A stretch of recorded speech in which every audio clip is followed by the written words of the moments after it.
Bismillahirrahmanirrahim. Alhamdulillahi rabbil alamin, wassalatu wassalamu ala rasuli rabbil alamin, Nabiyyina Muhammad ibn Abdillah wa ala alihi wa sahbihi wa man walah, amma ba'd. Alhamdulillah, kita panjatkan kesyukuran kepada Allah Azza wa Jalla kerana dengan limpah kurnia Allah, pada hari ini, hari Ahad 19 hari bulan 7 2020, kita dapat meneruskan pengajian kita di dalam tafsir juzuk yang ke-28, Surah At-Tahrim.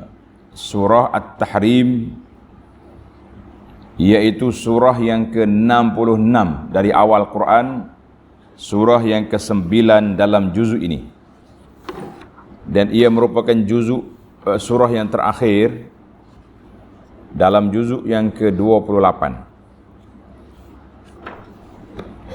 Ambil Quran, buka, kita akan baca beberapa ayat, kemudian kita pergi pada terjemahan dan juga penjelasannya, insya-Allah. A'udzu billahi as-sami'il 'alim minasy syaithanir rajim. Bismillahirrahmanirrahim. Ya ayyuhan nabiyyu lima tuharrimu ma ahallallahu lak ما أحل الله لك تبتغي مرضات أزواجك والله غفور رحيم قد فرض الله لكم تحلة أيمانكم والله مولاكم وهو العليم الحكيم وَإِذْ أَسَرَّ النَّبِيُّ إِلَى بَعْضِ أَزْوَاجِهِ حَدِيثًا فَلَمَّا نَبَّأَتْ بِهِ وَأَظْهَرَهُ اللَّهُ عَلَيْهِ عَرَّفَ بَعْضَهُ وَأَعْرَضَ عَنْ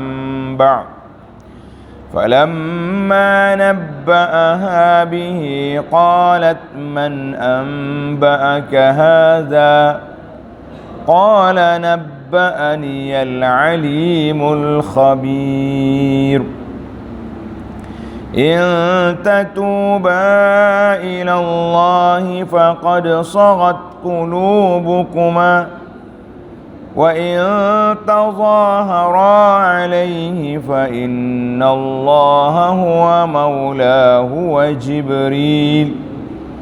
وَجِبْرِيلُ وَصَالِحُ الْمُؤْمِنِينَ وَالْمَلَائِكَةُ بَعْدَ ذَلِكَ ظَهِيرٌ.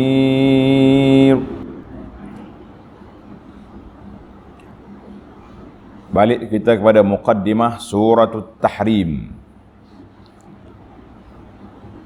Surah ini madaniyatun, diturunkan di Madinah bittifaqi ahli ilm.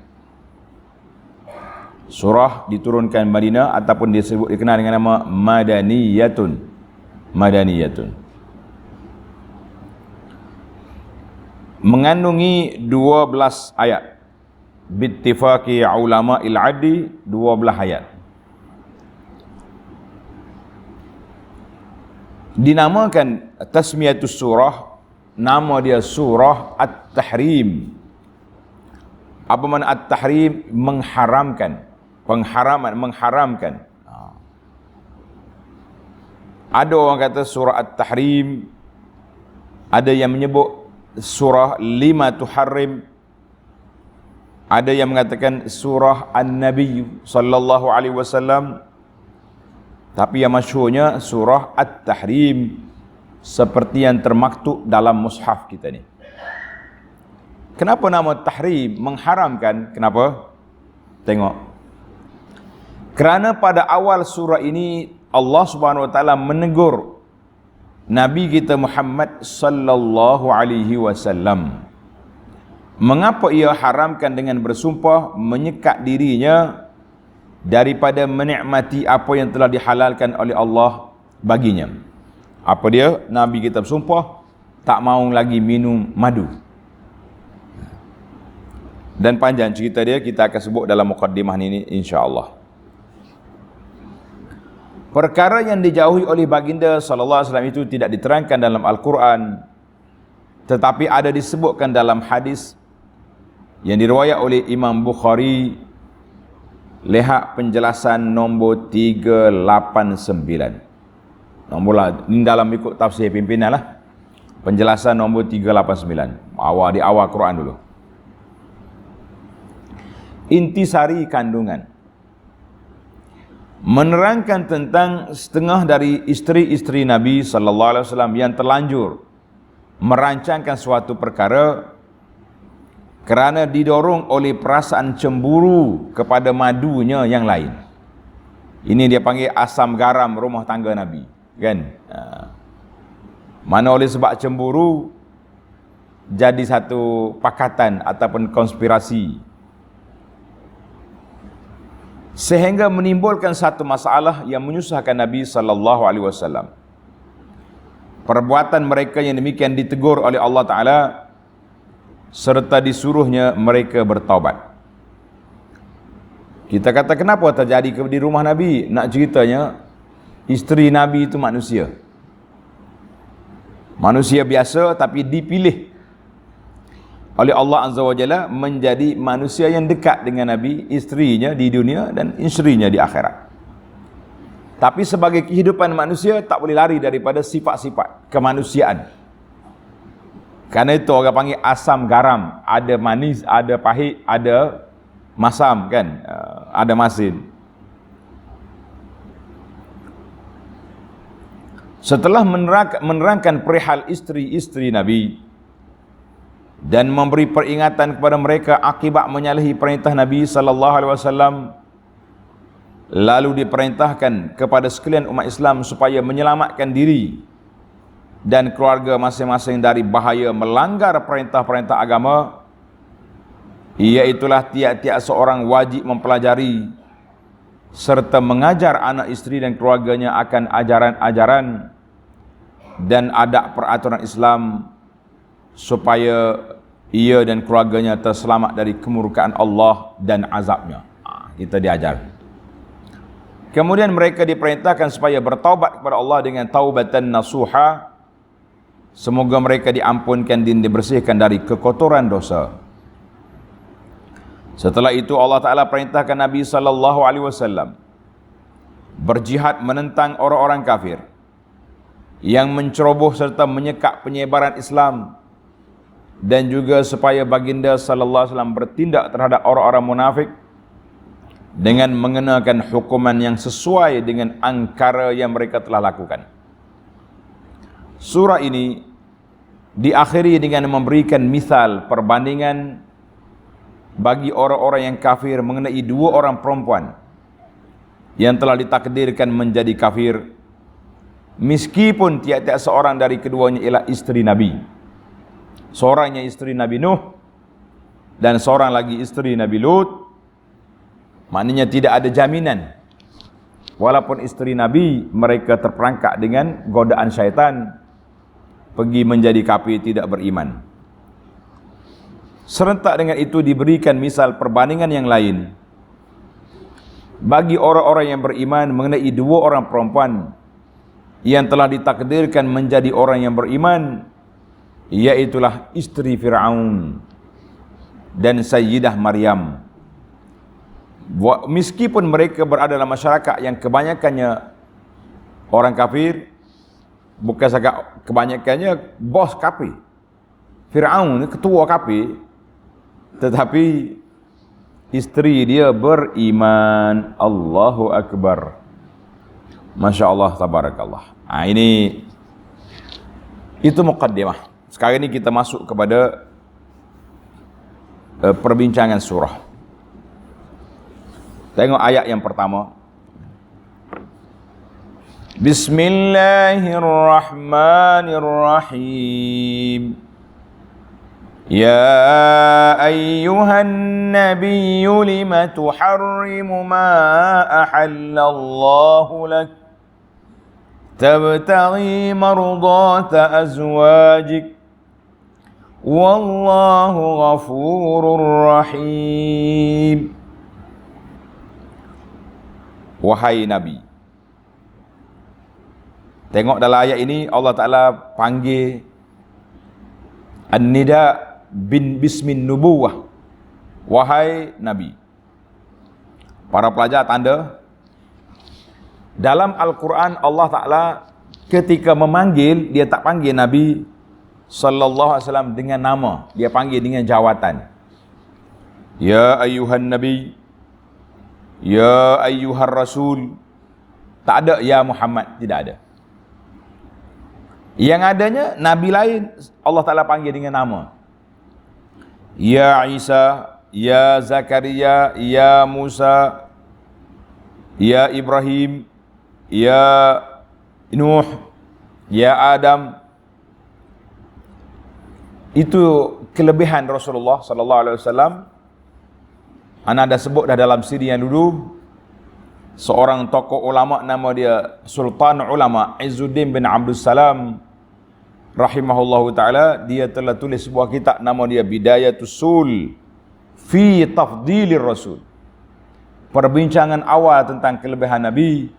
Dia telah menyenaraikan 41 kelebihan Nabi mengatasi para anbiya yang lain dengan riwayat-riwayat yang sahih. 41. Ada lagi orang lain tulis kitab macam-macam. As-Suyuti tulis kitab Al-Khasaisul Kubra. Ada juga yang menyenaraikan sampai 250 khasais, tapi bercampur. Ada riwayat sahih, ada riwayat yang tidak sahih. Ada yang jelas, yang tak jelas. Tapi Izzuddin punya 41 ni jelas. Allah Ta'ala yang pertama sekali, ya ayuhan Nabi, Allah Ta'ala tidak panggil Rasulullah sallallahu alaihi wasallam dengan nama, dia panggil dengan jawatan.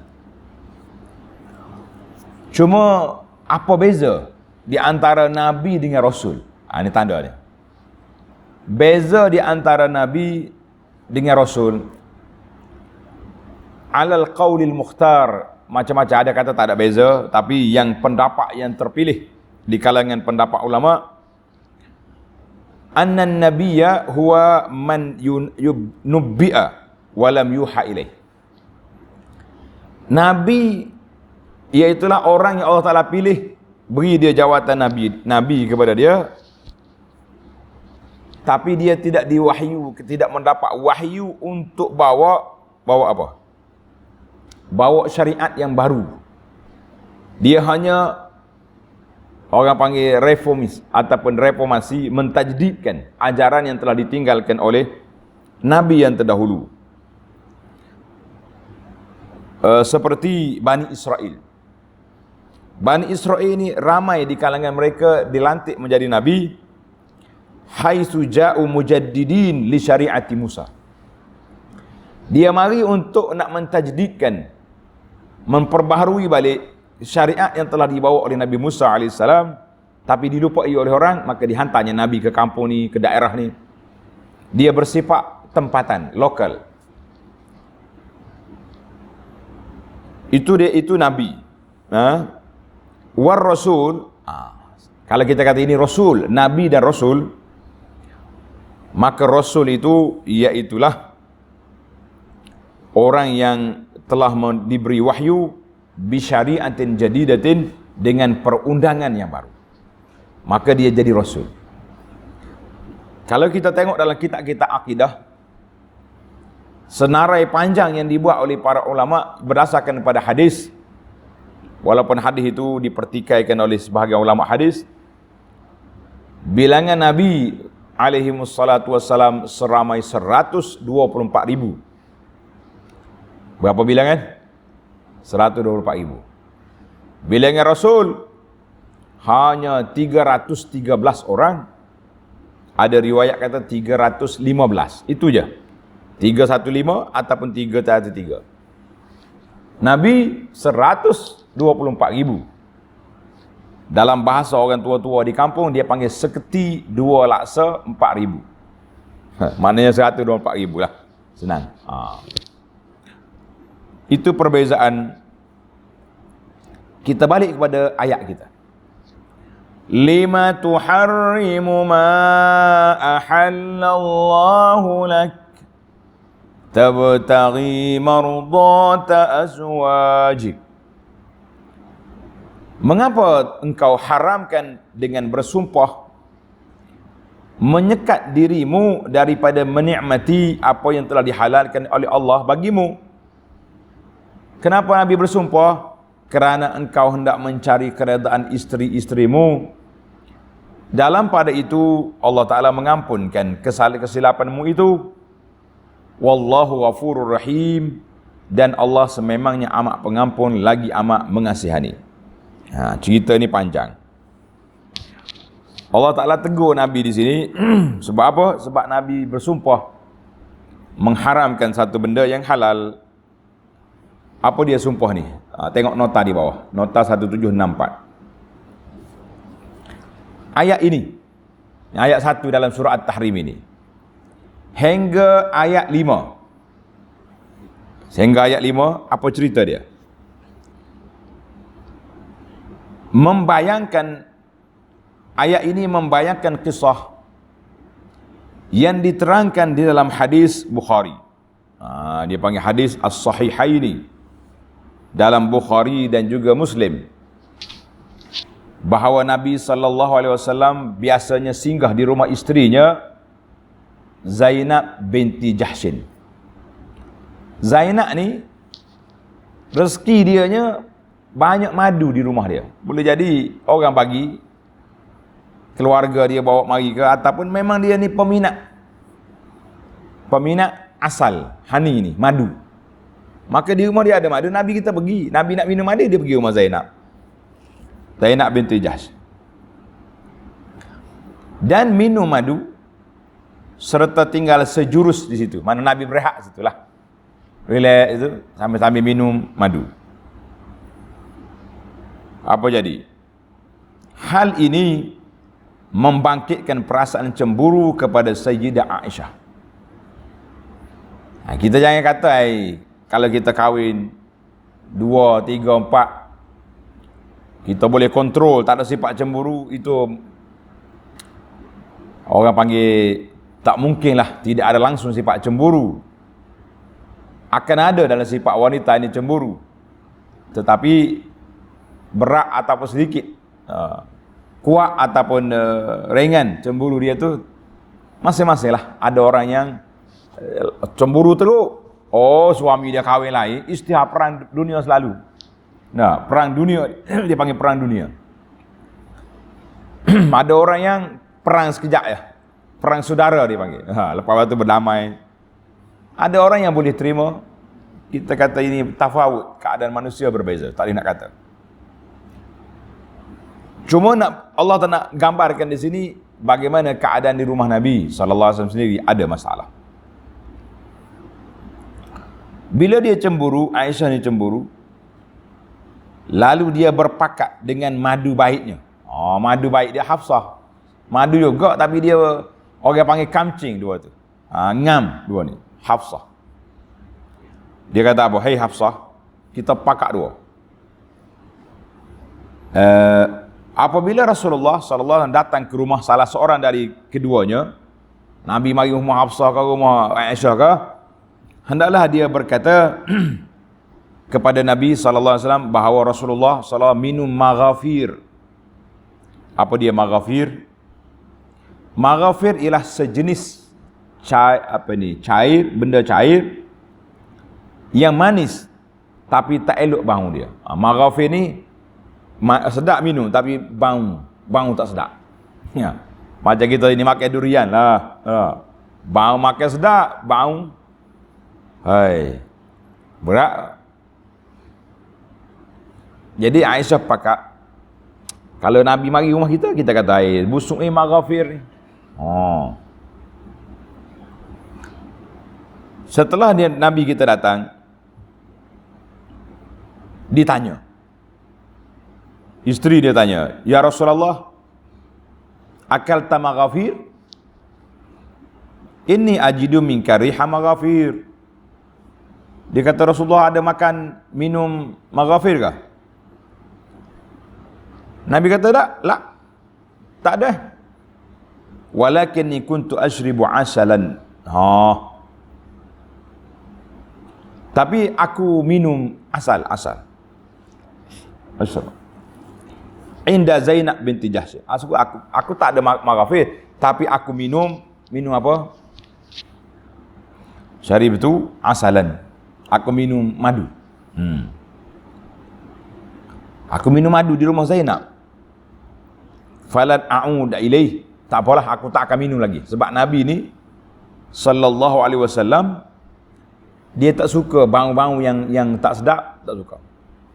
Sebab dia kata mulut aku ni selalu bercakap dengan Jibril. Jadi Jibril ni tak suka dengan benda busuk. Maka Nabi kata tak apa, falan a'ud ilaih, aku tak akan minum lagi benda ni. Walaupun dia madu, boleh jadi sumber madu ni lebah tu pergi makan, pergi minum, ambil maghafir yang menyebabkan madu ni ada kesan bau dia. Benda tak ada pun. Kemudian Nabi kita berpesan pada Zainab, berpesan kepada Hafsah, la tukhbiri bidzalika ahada. Hafsah, jangan engkau khabarkan hal ini kepada siapa pun. Aku bagi tahu awak ini. Aku minum madu di rumah Zainab, kemudian sekarang ni aku tak akan minum lagi. Jangan bagi tahu ke orang. Nabi kita bersumpah tak bagi tahu. Apa jadi di sini? Maka janji Nabi kita senyap-senyap dengan Hafsah supaya jangan bising-bising. Diam. Itu satu kisah. Kisah ni yang sahih. Iaitulah yang disebut dalam kitab As-Sahihaini dalam Bukhari dan Muslim. Tapi oleh kerana zaman kita ni zaman mudah cari akses maklumat, ada orang sebut dia tu lain punya ni kan. Maka Nabi kita tak suka bau-bau itu. Dia pergi rumah Aisyah. Aisyah pun tanya juga, Rasulullah minum maghafir? Nabi kata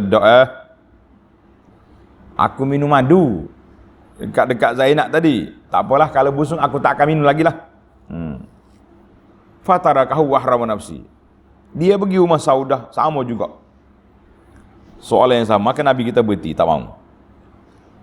Yang mana riwayat yang sahihnya dalam Bukhari Muslim tadi riwayat, iaitulah Nabi kita haramkan di sini al-asal, madu. Tapi ada riwayat lain, Indan Nasa'i. Wa sahhaha isnadaha al-Hafiz Ibnu Hajar. Daripada Anas radhiyallahu anhu, katanya Rasulullah sallallahu ada amah. Amah ni hamba perempuan dia. Ya ta'uha falam tazal bihi Aisyah wa Hafsah. Bila dia orang ni tahu, Aisyah dan Hafsah tahu Nabi kita guna hamba dia tadi, maka dia orang ni cemburu. Sehinggalah Nabi kata tak apalah, aku tak guna lagi hamba itu. Fa anzalallahu azza wa jalla ya ayyuhallazina amanu lima tuharrimu ma. Kenapa kamu mengharamkan apa yang telah dihalalkan oleh Allah azza wa jalla? Kata di para ulama, hadis tahrimul asal, Nabi kita mengharamkan minum madu itu lebih sahih isnadan, karena dia dalam sahih Bukhari Muslim. Karena itulah Al-Imam Al-Khattabi, Al-Qadhi Iyad dan lain-lain mengatakan inilah sebab nuzulnya kerana madu, bukan kerana wati tadi. Ada juga ulama kata dua sebab. Turun ayat ini majmu' al-qissataini. Sebagaimana kata Ibnu Hajar, as-sahih annahu nazala fi kilal amraini. Dia turun kepada dua-dua. Wallahu alam. Yang pentingnya sudah berlaku. Tapi majoriti ulama mengatakan kerana madu, bukan kerana wanita. Allahu akbar. Kita jangan mudah-mudah nak bersumpah nak mengharamkan benda-benda yang Allah Taala halalkan. Sebab susah nanti kalau kita nak balik. Anda ingat ada seorang sahabat kita ni, dia boleh tak boleh tahan sabar makan budu. Sehingga tubuh dia gemuk, sehat. Nak diet tak boleh makan budu. Dengar ni tuan-tuan. Tuan-tuan yang tak makan budu lagi jangan cuba-cuba. Nanti tak boleh break, nyaya. Tapi kalau hak biasa-biasa dah tu, Boleh lah kan. Dia bersumpah tak mau makan budu. Saya kata kenapa bersumpah? Dia kata kalau aku tak sumpah memang daya aku tak lepas. Itu tidak lama mengharamkan benda halal, cuma dia tak mahu untuk diri dia saja. Timbul lagi isu perempuan bila nak kahwin dia buat syarat. Nak kahwin aku boleh tapi syarat jangan kahwin dengan orang perempuan lagi selagi aku ada. Selagi aku tak izinkan. Ada pesetengah kata selagi aku hidup. Macam-macam. Ini semua ni akta-akta menyekat. Itu dibahas panjang oleh para fuqaha. Yang pentingnya kita nak balik kepada kisah kita. Allah kata apa? Kenapa kamu bersumpah tak mau minum madu tadi? Tabtaghi mardata azwajika, kerana engkau hendak mencari keredaan isteri-isterimu. Kerana nak jaga hati isteri. Kita dengan isteri ni kena jaga, jangan duduk main berkelahi dengan dia tak ada pasal kan. Kita hidup dengan dia sepanjang masa, tiba-tiba duduk balah pula buat apa? Dalam ayat Quran kata mardata azwajika. Azwaj jamak kepada zauj, mana pasangan kamu. Pasangan kamu. Dia sebenarnya zaujun, ni pelajaran. Zaujun ni boleh pakai dua-dua. Suami boleh, isteri boleh. Maka ahli fiqh, ahli bahasa kata sukar macam ni. Zauj ja'a ke ja'at. Suami ke datang ke isteri. Zauj. Jadi kita nak beza macam mana? Kita tambah ta marbutah zaujah untuk isteri. Tapi kalau kita jumpa macam ni, zauj, azwaj, maknanya pasangan. Laki-laki atau isteri, dua-duanya boleh. Allah kata sini, tabtaghi mardata azwajika. Laki-laki dengan perempuan nama dia zauj, nama dia apa? Pasangan. Wa fihi makna al-kafa'ah, makna ada keserasian. Banyak dah dalam ayat-ayat Quran yang telah kita sebut. Dan dalam Islam ini alhamdulillah telah meletakkan hukuk al-mar'ah, hak-hak wanita, woman right, cukup banyak. Sehingga para ulama tadabbur kata apa? Annal mar'ata la yukrimuha illa karim wala yuhinuha illa laim. Tanda tuan-tuan, wanita tidak akan memuliakan wanita itu kecuali laki-laki yang mulia. Dan tidak ada orang yang menghina wanita kecuali laki-laki itu seorang yang hina. Kenapa kita nak hina mereka? Mereka makhluk Allah, sama dengan kita juga. Cuma jantina yang berbeza, itu pasangan. Mari geng LGBT ni yang keluar daripada fitrah, dia nak langgar batasan. Nak nikah sama-sama wanita ataupun nak nikah sama-sama jantan, mana boleh kan? Kita buat motor ke basikal, dia ada skru dengan nut dia, ada glue dia, pergi pasang skru belakang, jawab je cabut. Nak lekat di mana? Sama juga dengan manusia. Allah Ta'ala letak, dia panggil fitrah. Tiba-tiba manusia langgar dia punya SOP fitrah ni yang telah ditetapkan oleh Allah Azza wa Jalla, maka manusia itu dipanggil manusia rusak fitrah. Ini bahaya. Allahu Akbar. Demikianlah manusia yang jauh dah. Ini dia bawa hak asasi ni. Kono-kononnya hak asasi dunia. Kita kata pejuang LGBT, pejuang liberal di Malaysia. Tak usah tunjuklah baju kuning ke baju apa, kan? Baju pink, baju apa, tak usah. Kita di Malaysia ni negara apa ni, Islam, agama persekutuan. Alhamdulillah kita ada undang-undang yang menyekat. Jangan ajar kami umat Islam sehingga umat Islam menjadi kurang ajar apabila manusia nak keluar daripada fitrah yang ada ini. Jangan.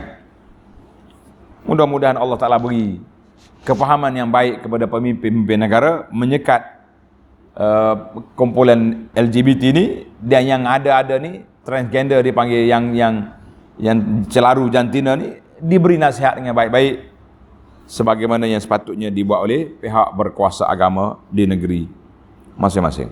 Baik. Jelaslah kita. Kemudian bila berlaku peristiwa tersebut, Aisyah dengan Hafsah tadi dan lain-lain isteri, sehingga Nabi bersumpah untuk tidak lagi minum madu ini, maka Allah Ta'ala akhiri ayat ini dengan Wallahu ghafurur rahim. Dan Allah sememangnya amat pengampun lagi amat mengasihani. Allah Ta'ala kumpul dua sifat dia sini. Ghafur. Ghafur dengan mana as-satr, dengan mana ghafara, dengan mana satara. Allah Ta'ala tutup kesalahan kamu. Yang kedua rahim. Allah Ta'ala tu kesian belas kepada kamu. Mana Tuhan tutup, maknanya maaf kesalahan kamu. Tak apalah kamu berdosa, kamu buat benda-benda yang menyalahi peraturan, Allah Ta'ala maafkan. Sebab itu tersalah nama dia. Jadi bila tersalah, dimaafkan. Tapi jangan pula bila dah tahu dimaafkan, buat pula. Lah. Kalau tersalah lagi, tak apa. Tapi kalau sengaja buat, itu masalah nama dia. Kan? Allahu Akbar.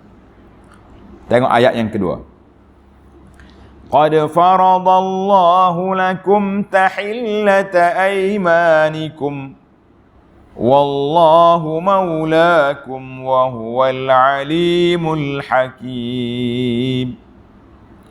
Sesungguhnya Allah telah menetapkan bagi kamu, wahai Nabi dan umatmu, untuk melepaskan diri dari sumpah kamu dengan membayar denda kafarah. Dia panggil kafaratul yamin. Kafaratul yamin. Manakala kita bersumpah, kemudian kita tak menyesal, tak betul sumpah ni, tak baik, maka kita boleh bayar kafarah. Yang kata kifarat lain. Bayar kifarat. Nah, mula-mula kifarat pada jadi keparak. Jangan. Kita guna bahasa asal dia kafarah. Sama juga bila kita tamat majlis, pengurusi majlis kata apa? Sama lagi kita baca tasbih kafarah. Jangan tak main. Mari kita baca tasbih kifarat. Apa lagu tu? Gunalah lafaz asal, kalimah asal, guna kalimah. Jangan duduk guna terjemahan Melayu yang pelik-pelik, jangan. Kafarah. Maka gunalah kalimah kafarah. Allah Ta'ala sebut tanda tuan-tuan dalam surah Al-Ma'idah ayat 89. Fakafaratuhu it'amu 'asharati masakin. Kalau kita bersumpah, kemudian kita menyesal, tak mau teruskan sumpah kita, boleh je kita bayar beri makan 10 orang miskin. Min awsati ma tut'imun ahlikum, daripada makanan yang sederhana kita makan. Manakala kita makan beras biasa-biasa ni, bolehlah. Tapi kalau hari-hari makan beras basmati, kena basmati lah. 10 orang miskin. Kan, berapa kilo seorang, bagi dia. Au kiswatuhum, ataupun beri pakaian. Beli 10 lah baju, bagi. Jubah kau selah seorang, lagi baik tak? Jubah-jubah harap ni comel ni, 151 lah. Au tahriru raqabah, ataupun bagi merdeka seorang hamba. Ini tinggi lagi darjat. Faman lam yajid, kalau tak ada duit nak bayar, nak beli baju tak ada duit, nak merdeka lagi tak ada duit, fasyamu salasati ayyam, cukuplah dia berpuasa 3 hari. Tanda pelajar. Kafaratul yamin, denda sumpah 3 benda. Boleh pilih. Sebab apa dia boleh pilih? Sebab Allah guna perkataan au. Au tu dengan mana? Atau. Ini dalam bahasa, dia balik bahasa akta, bila guna atau, mana pilihan. Tidak tertib. Baik.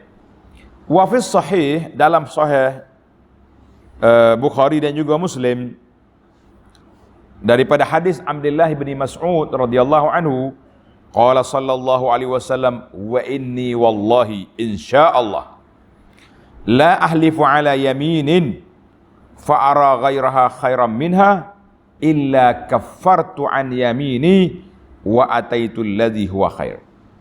Nabi bersumpah, wallahi, kalau aku bersumpah, mana-mana sumpah, tapi aku tengok sumpah ni tak bagus, langgar sumpah lebih baik, maka aku akan bayar kafarah 10 orang miskin tadi, bagi makan 10 orang miskin, wa ataitul ladzi huwa khair, aku akan bawa buat apa yang baik. Macam kita kata hari ni orang ni bersumpah, dia nak marah ke orang ni, dia bersumpah, wallahi aku tak pergi rumah dia. Cukup 3 hari dia duduk mikir, kenapa tak mau pergi? Tak pergi tak baik, kan, kita putus hubungan, maka dia pun bayar kafaratul yamin, pergi rumah kawan tu. Itu lebih baik. Bayar, jangan tak bayar. Cuma satu lagi jenis sumpah dia panggil yaminul ghamus. Yaminul ghamus maknanya sumpah yang menenggelamkan tuannya dalam neraka. Sebab apa? Dia panggil sumpah palsu. Ini ulama khilaf. Ada kata la kafarah, tak payah bayar. Ada sebagian ulama kata kena bayar. Kalau sumpah betul pun kena bayar, sumpah palsu lagi kena bayar. Maka khilaf di sini sebab apa? Bukan semua yang kena bayar itu kecil. Kadang-kadang hak tak boleh bayar tu lebih besar. Contohnya orang pergi haji. Orang pergi haji ni dia langgar larangan ihram. Kita dalam ada haji dia panggil ihram. Bila kita niat haji atau umrah, ada 13 perkara larangan tak boleh kita buat. Potong kuku, kerak rambut, pakai wangian, pakai baju bagi orang lelaki kan. Tiba-tiba dia langgar. Maka dia kena bayar. Boleh bayar.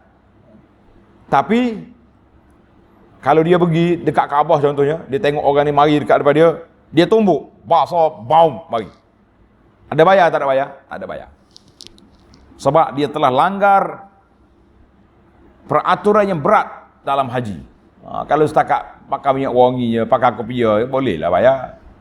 Tapi ini kamu sudah tumbuk orang, maki orang, bukan akhlak al-hujjaj, akhlak jemaah haji, maka pada saat itu tidak ada bayaran. Sama juga dengan masalah al-yaminil ghamus. Walaupun fiqh kita kata boleh bayar, kena bayar, tapi ada yang mengatakan tak boleh bayar. Sebab apa tak boleh bayar? Sebab sumpah ni palsu. Main-main dengan nama Allah, tidak ada bayaran. Taubatlah, taubat dengan nasuha, sehingga Allah Ta'ala maafkan kamu. Dalam hadis Nabi SAW, Nabi kata la yahlifu ala yamini sabrin. Tidak ada mana-mana orang yang bersumpah yamini sabrin, sumpah sabar. Maknanya orang penipu ni dia sabar. Kalau polis tangkap dia, pukul dia, tak mengaku. Kita yang tak menipu ni yang mudah mengaku ni. Sekali kena tumbuk, sekali kena uguk ya. Cik jangan. Tapi kaki penipu, istiqamah dia.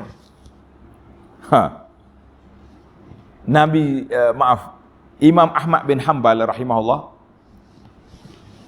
dia berdoa kepada seorang pencuri yang duduk dalam penjara sekali dengan dia. Dengar ni, sabar pencuri ni.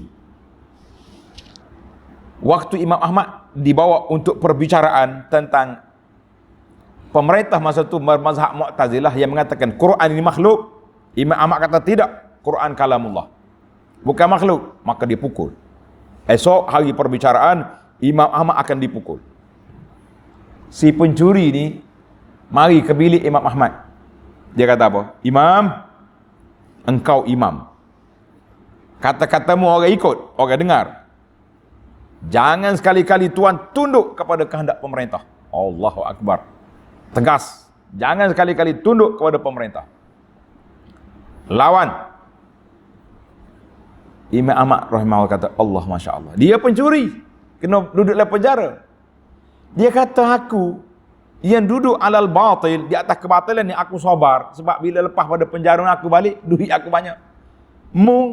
Imam Ahlus Sunnah goyah, jangan tak mungkin. Itu yang dia katakan Imam Ahmad berdoa kepada si pencuri ini, minta hidayah, minta selamat di dunia di akhirat, sebab dia telah motivasi. Tengok ni. Nabi kata apa? La yahlifu ala yamini sabrin. Tidak ada seorang pun yang bersumpah sabar. Sebab apa? Sebab dia menipu. Yaqtati'u malan wa huwa fiha fajirun, kerana nak ambil harta orang. Sedangkan dia jahat, tidak ada bukti. Illa laqiyallah wa huwa alaihi ghadban. Orang yang akan jumpa dengan Allah dalam keadaan Allah murka kepada dia, tidak ada bayaran sumpah dalam masalah ini. Allahu Akbar. Hadis ini dikeluarkan oleh Bukhari Muslim daripada hadis ini dikeluarkan oleh Bukhari Muslim daripada Ibnu Mas'ud ni, hadis ghadban. Hadis tadi, maaf, hadis wallahi wa inni wallahi insyaallah juga dikeluarkan oleh Bukhari Muslim, tapi daripada hadis Abi Musa Al-Asy'ari. Tadi ana tukar baca. Tukar balik. Hadis wa inni wallahi insyaallah Bukhari Muslim daripada Abi Musa. Hadis Yamin Sabri daripada Ibnu Mas'ud radhiyallahu anhuma. Gitulah. Kadang-kadang ni kita tengok nota kaki ni tukar nombor. Baik, kita akhiri ya perbincangan ayat kita ni. Allah kata apa? Wallahu maulakum. Kan? Sesungguhnya Allah Ta'ala menetapkan bagi kamu wahai Nabi dan umatmu untuk melepaskan diri dari sumpah kamu dengan membayar denda kafarah. Bayar denda. Wallahu maulakum, dan Allah ialah pelindung yang mentadbirkan keadaan kamu. Allah Ta'ala yang susun kita ni kan,